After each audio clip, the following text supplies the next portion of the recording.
War's over. Back. Here we are. All right, so we'll do the causes. We'll do a quick rundown of the causes and effects to give us maybe some context for this, or Yeah. okay. So, just to go through it again, when we're looking at the causes of the Civil War, all right, we have slavery. The South felt that they were losing power, Slavery. and the national government. Slavery again. The immediate cause, of course, being the attack on Fort Sumter, but that winds up coming after the Election of 1860. Where Lincoln gets elected. Then the Southern Secession and slavery and Thank you. abolitionists. He got to my head. Yeah. So now we get to the effects of the Civil War. Okay, the South's going to lose trade with Britain when it came to cotton. You have that total war of destruction that kind of happened throughout the South as we're getting towards the end of the Civil War. We have the Emancipation Proclamation as well in 1863. What else am I missing? Those are your effects. Yeah, pretty much. Okay. Now, all throughout this entire time, Lincoln had been planning that the North was going to win the war. It was kind of a foregone conclusion, really, after 1863, that we were going to win, that the North was going to win. And Lincoln had set plans on how he was going to try to reunite the country. A time period that is going to become known as Reconstruction. Kind of that, remember, it was the whole flag. Yeah, the whole flag. We're apart. Now we're coming together. So when we're looking at, here, this is the United States of America. When we're looking at sign language, we were together since 1775. Then all of a sudden, we're apart once 1861 comes around. Now that the Civil War is over, the goal now is going to be to come back together. So with all that in mind, we have this. All right, political cartoons. Political cartoons are, throughout the history of the United States, have been vitally important to conveying a particular message, particularly to an uneducated population. Unless you were really privileged at this point, you pretty much didn't have an education beyond 6th grade. Yeah, pretty much. Usually an elementary school education, you learned how to read or write, maybe. So it was a great way of conveying a very important message with imagery and very minimal amount of words, which we're going to analyze here for you. And then, what's kind of funny though, because as the technology got better, and maybe you could, after doing this for a while, as the technology got better and you have more photos, when it came to like the political cartoons, I almost feel like the quality went down. In other words, here we're right after the 1860s, and it's like, yes, this is a political cartoon, but it's more like this is a beautiful. Yeah, this is like mural something you'd see almost. hanging in the loom. Exactly. Yeah, So no, I agree. Okay. And that's why we do this together, because these kind of things come to our head. So, if you were in the classroom, you would ask your students what would you? Well, you do it a little bit differently than I do. So let's go. I do the whole see-say. Yeah, that's good. So the first thing I look at, when we're looking at a political cartoon, we try to ignore the words. Right. And we just look. What do we see? Exactly. Well, I see a woman. Yep. Woman wearing a white gown. Yep. She appears to be sitting on some sort of a throne. Yeah. She's got a crown on. This shield next to her has the stars and stripes. There's a sword. Mm-hmm. There's another one of these stars and stripes shields here. We've got what appears to be an American flag, an eagle, which is a representation of the United States. And then we see a bunch of men on their knees, bowing before her, praying before her, offering her, here's papers on them. This man here, who's dressed a little bit differently, is lowering a flag at her feet, also appears to have a sword with the handle facing her. Am I really missing anything? I would probably notice that the swords are not in anybody's hand. Correct. Which could mean something as we're going to dig deeper into this. The flag itself, this flag is down, where you're seeing other, Union type of flags over here up. Mm-hmm. Could be meaning something. Now, we went into what probably just observations of what we see. So we pointed out a lot of things. We have guys kneeling. All right. Probably the next step here would probably be, what do you think is going on? Right. Is that where you would go with your students? Well, I would do the say next. Okay. And if we click ahead. Okay. If we click ahead to. Oh, look at that. Next one. Yeah. Down at the bottom. Oh, okay. I leave that for last because that's so easy. Okay. You know what I mean? Down at the bottom it says, "Pardon, Columbia is now thinking to herself." We'll talk about her in a second. Yeah. "Shall I trust these men?" If we go back one, Mr. Heath. Mm-hmm. This is Columbia. Columbia you're going to become very familiar with her. Columbia is the female representation of the United States in political cartoons. She's always depicted with a flowing white gown, usually a crown. You probably know her more famously coming from 7th grade in that picture of Manifest Destiny. American Progress. American Progress. She's flowing across America Beautiful like painting. an angel. Yes. That's actually Columbia. Here she is. You also are going to become very familiar with this year the male representation of America, and you probably already know who he is because you've seen him. He's usually pointing at you, Uncle Sam.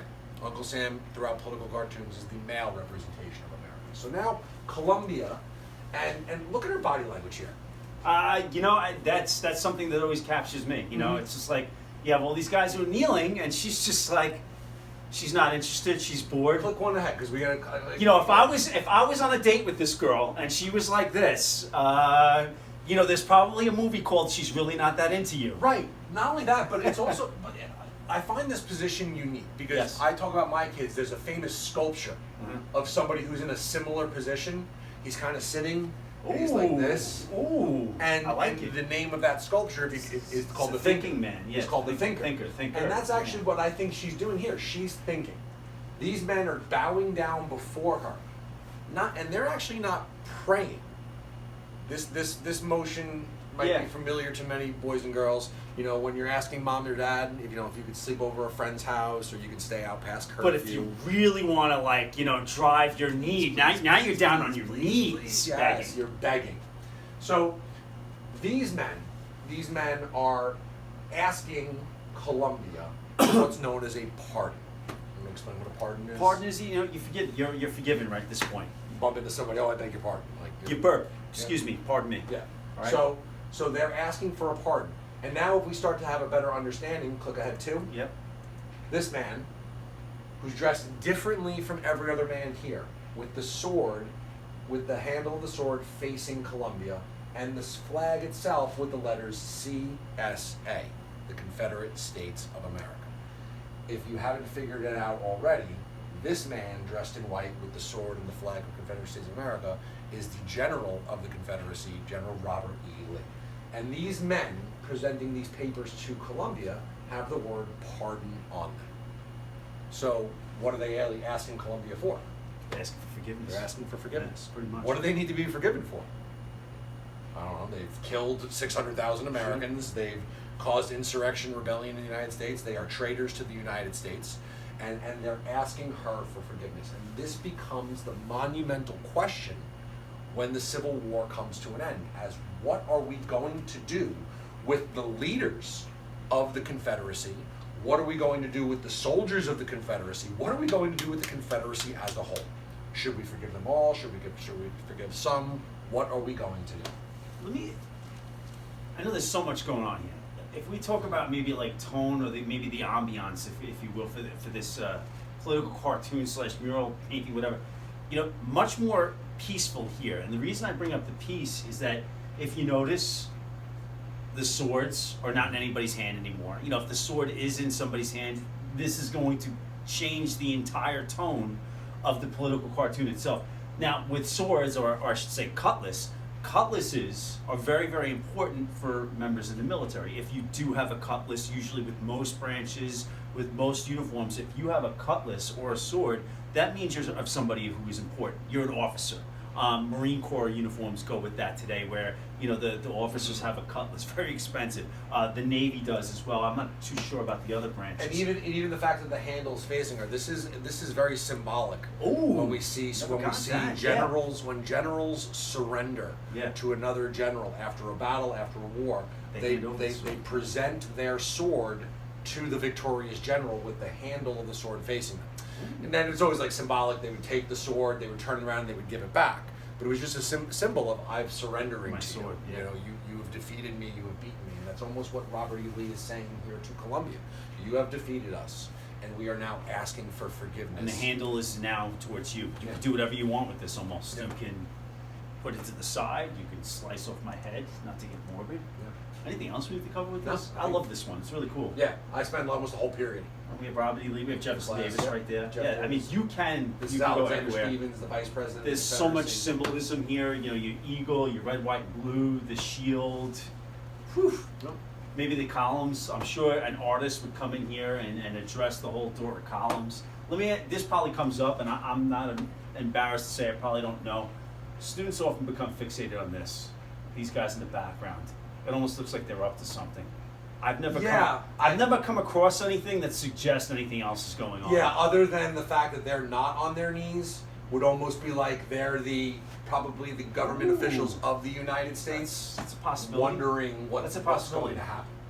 You know. So. I mean, that is the cool thing with looking at things like this, especially with somebody. I mean, I'm sure you're a different person from 6 or 7 years ago when you're looking at this compared to it. You know, there's little things on this. So. And art is all about interpretation of the viewer. It is Absolutely. Okay, although we could talk about this for another hour or so. Yeah. We'll cut it off right here, and we'll probably come back to this as we're looking and moving forward and looking at Reconstruction. Very good. Now the whole goal is to kind of get them back together, Yep. Which is what you're hoping to have here. Sounds great. Looks like a romantic comedy, huh?